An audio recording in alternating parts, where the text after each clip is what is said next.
Welcome to Alexandria, planning of the city.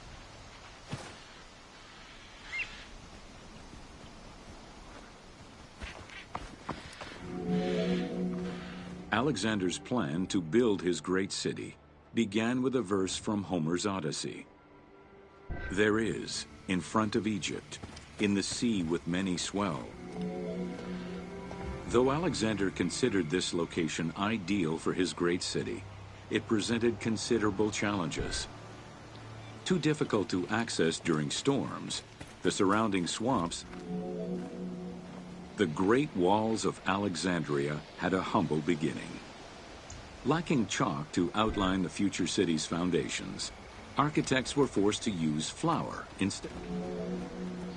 Excavations led by Mahmud Bey el-Falaki in the 19th century revealed that the wall enclosure measured approximately 5.2 kilometers in length and 2.2 kilometers in width. It was roughly 9 meters in height.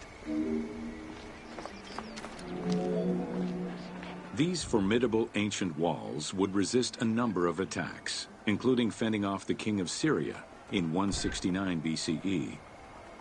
It wasn't until 295 CE that they eventually fell to Roman Emperor Diocletian, and this only after 8 months of relentless assault.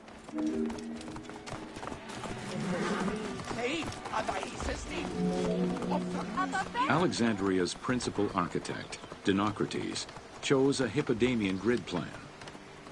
The grid maximized functionality, with wide, straight roads and canals running beneath them. Alexander recognized the military value of the city's design. The wide, parallel streets gave him optimal surveillance of the city, while allowing the unobstructed flow of troops.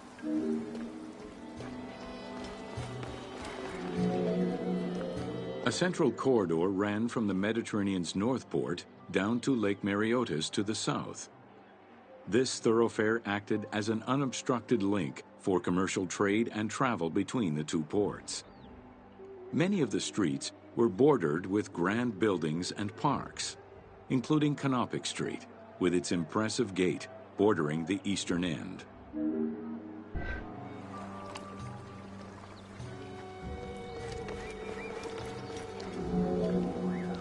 Alexandria was most likely built upon an already existing Egyptian village. Upon its completion, the Egyptians reviled the city, refusing to call it by its founder's name. Instead, they called it Raked, the building, as a mark of disdain, which was later Hellenized into Rakotis. Despite this, the name Alexandria would remain.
Welcome to Cleopatra, Queen of Egypt. Cleopatra VII Theophilopator ascended the throne in 51 BCE at the age of 18. Though her early attempts to maintain power were often challenged, she eventually prevailed and became the sole ruler of Egypt. According to Plutarch, she was the only Ptolemaic pharaoh to speak the Egyptian language. Her intelligence, coupled with a good education and a great political mind, allowed her to make the alliances necessary. It is important to understand that Cleopatra's knowledge of Egyptian language and keen understanding of the culture allowed her to make powerful ideological reference that resonated with ancient Egyptians. By associating herself with the goddess Isis, the Divine Mother,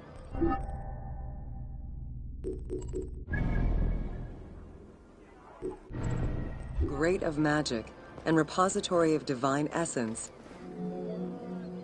Upon his death in 51 BCE, Ptolemy XII Aulus bequeathed his kingdom to his daughter and eldest son, Cleopatra VII and Ptolemy XIII. As was custom, the siblings were married. The new pharaoh was 10 years old, his sister wife 17. The early years of their reign were not During Cleopatra's exile, the Roman Empire was not without its own internal conflict. Caesar and Pompey were at war with one another, and after his defeat in 48 BCE, Pompey fled to Alexandria in the hope of finding refuge. This turned out to be an unwise decision. Listening to his advisors, Ptolemy XIII elected to have Pompey assassinated, his head kept as a gift, in the hopes of acquiring Caesar's favor.